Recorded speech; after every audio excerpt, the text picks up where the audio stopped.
Hello everyone. दोस्तों, एक बार फिर से स्वागत है एक नए वैकेंसी के साथ। आप सभी को पता है कि झारखंड में होम गार्ड की जो भर्ती है वो अलग अलग ज़िले की ओर से जो है विज्ञापन जारी हो रहा है। इसी क्रम में हमने आपको जो है अलग अलग ज़िलों का जो विज्ञापन है, जो झारखंड होम गार्ड की जो वैकेंसी है उसके बारे में डिटेल में वीडियो बना दिए हैं, जिसका लिंक आपको डिस्क्रिप्शन में मिल जाएगा। और आज के इस वीडियो में जो हम आपको डिस्कस करने वाले हैं ये है दुमका ज़िले का, जहाँ पे दुमका ज़िले में जो है गृह रक्षा वाहिनी यानी कि होमगार्ड की जो वैकेंसी है वो जारी हो चुकी है। तो जितने भी कैंडिडेट दुमका ज़िले के हैं वो इस पे अप्लाई कर सकते हैं, ग्रामीण क्षेत्र और शहरी क्षेत्रों में। टोटल जो वैकेंसी है वो 737 वैकेंसी जो है दुमका ज़िले में होमगार्ड के लिए जारी हो चुका है। तो यहाँ पे आप देखिए, ये है जो कि न्यूज़पेपर में ये विज्ञापन आया हुआ है। यहाँ पे आपको दिख रहा होगा कि ये डिटेल है होमगार्ड की वैकेंसी का। यहाँ पे टोटल जो वैकेंसी है यहाँ पे आपको देखिए 667 वैकेंसी यहाँ पे दिखा रहा है, जो कि सिर्फ जो है ग्रामीण क्षेत्रों के लिए है। ठीक है।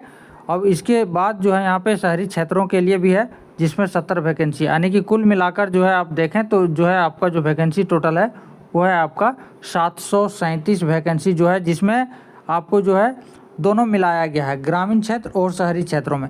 तो ग्रामीण क्षेत्र वाले कैसे अप्लाई करेंगे? तो ग्रामीण क्षेत्र वाले जो हैं उनका प्रखंड का नाम दिया हुआ है, और उस प्रखंड के जो नाम है इसके सामने महिला और पुरुषों की वैकेंसी दी गई है कि कितना है।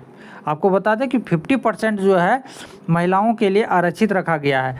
तो आप जिस भी प्रखंड के हैं वहाँ देखिए कि आपकी जो है पुरुषों, अगर आप पुरुष कैंडिडेट हैं तो देखिए कितने वैकेंसी है, महिलाओं के लिए कितने वैकेंसी हैं और टोटल यहाँ पे कितनी है, वो सारे यहाँ कैटेगरी वाइज यहाँ पे आपको जो है टोटल दे दी गई है।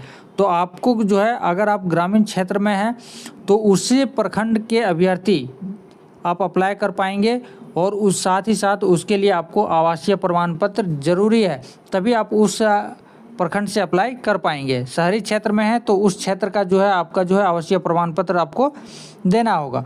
आगे हम लोग डिटेल में देखते हैं कि इस पे जो है फिजिकल ये सब की क्या क्या जांच की जाएगी। तो जो क्वालिफिकेशन है वो बता दिया है, जैसे कि अगर आप जिस प्रखंड के निवासी हैं उसी प्रखंड का जो है आपको आवासीय प्रमाण पत्र जो है आपको लगेगा, और वो जब आप सबमिट करेंगे फॉर्म, ऑनलाइन सबमिशन होगा, सबमिट होगा, तो उस पर आपको जो है सेल्फ अटेस्ट करके जो है अपलोड भी करना है आवासीय प्रमाण पत्र। शहरी क्षेत्र में है तो वहाँ पे भी आपको जो है आवासीय प्रमाण पत्र आपको लगेगा, और शहरी जो सेल्फ अटेस्टेड जो है उसको आपको अपलोड भी करने हैं ऑनलाइन फॉर्म भरते समय।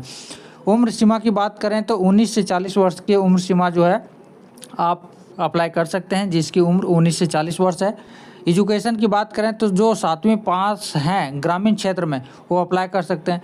शहरी क्षेत्र में अप्लाई करने के लिए न्यूनतम आपको जो है मैट्रिक पास होना ज़रूरी है। ये है आपका एजुकेशनल क्वालिफिकेशन। आप जो है जो आपका फिजिकल टेस्ट होगा क्या क्या होगा, तो यहाँ पे देखिए लंबाई होगी, सीना की जाँच होगी, अलग अलग यहाँ पर दिया हुआ है, आप देख सकते हैं।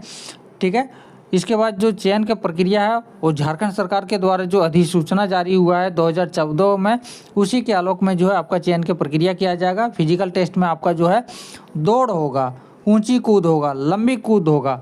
यहाँ पे अगर आप देखेंगे कि अगर ऊंची कूद है, अगर 5 फीट से ज़्यादा आप कूद लेते हैं तो आपको 10 अंक मिलेगा। तो इस हिसाब से अलग अलग जो जिस हिसाब से लंबी ऊंची कूद, लंबी कूद आप छलांग लगा पाएंगे, उस हिसाब से जो है आपको मार्क्स मिलेगा, और उस हिसाब से आपका जो है मेरिट बनेगा। तो ये सारी चीज़ें हैं आपको यहाँ पे देखना है कि जो तकनीकी दक्ष शहरी रक्षक अभ्यर्थी है उनके लिए दौड़ है, ऊंची कूद है, लंबी कूद है, शॉर्ट फुट है। तो यहाँ पे अलग अलग दिया हुआ है कि अगर आप 6 मिनट से पहले अगर आप कंप्लीट कर लेते हैं दौड़ 1 मील तो आपको 20 अंक दिया जाएगा, लेकिन अगर आप 6 मिनट से ज़्यादा समय लेते हैं, 8 मिनट तक लेते हैं, तो आपको 10 अंक मिले जाएंगे। अगर 8 मिनट से अधिक समय आप ले लेते हैं तो आपको जो है डिसक्वालीफाई कर दिया जाएगा। तो इस हिसाब से पुरुष और महिलाओं के लिए टोटल यहाँ पे दिया हुआ है। हिंदी लेखन क्षमता भी है, जो आपका रिटन एग्जामिनेशन जो होगा वो होने वाला है। तो ये सारे प्रोसीजर हैं जिसके वीडियो हमने डिटेल में बनाए हैं, जिसका लिंक आपको जो है डिस्क्रिप्शन में मिल जाएगा। तो ये आप यहाँ पे आवेदन कैसे करने हैं, तो आवेदन जो है रिक्रूटमेंट जो .jharkhand.gov.in पे जो है आपका ये ऑनलाइन आवेदन होगा। आवेदन की जो प्रोसेस है वो 18 नवंबर से स्टार्ट होगा, और 2 दिसंबर 2025 तक आप ऑनलाइन कर सकते हैं। 100 रुपया आवेदन फ़ी रखा गया है, और जितने भी डॉक्यूमेंट आप को हमने बताए हैं वो सारे डॉक्यूमेंट में आपको जो है सेल्फ अटेस्ट करके आपको लेटेस्ट जो पासपोर्ट साइज का जो फ़ोटो है ये सारी चीज़ें जो है आपको अपलोड करने हैं। जितने भी आपके सर्टिफिकेट हैं उसको भी सेल्फ अटेस्ट करके जो है आपको अपलोड करने हैं। ठीक है, तो इस तरह से जो है दुमका ज़िले का जो विज्ञापन है वो होमगार्ड के लिए जारी हो गया है। ये यहाँ प्रपत्र दिया हुआ है कि इस फॉर्मेट में जो है आपको ये जमा करना है। ठीक है, आई होप कि आपको ये अच्छे से समझ में आ गया होगा। और इसके और भी ज़्यादा डिटेल अगर आप देखना चाह रहे हैं तो डिस्क्रिप्शन में एक लिंक दिया हुआ है जो अलग डिस्ट्रिक्ट का जहाँ पे निकाला गया था, उसमें हम लोग डिटेल डिस्कशन किए हुए हैं कि आपको कितने क्या मार्क्स मिलने वाले हैं, कैसे क्या क्राइटेरिया है, क्या सिलेक्शन का प्रोसीजर है, रिटन एग्जामिनेशन क्या होगा, वो आपको डिस्क्रिप्शन में लिंक मिल जाएगा।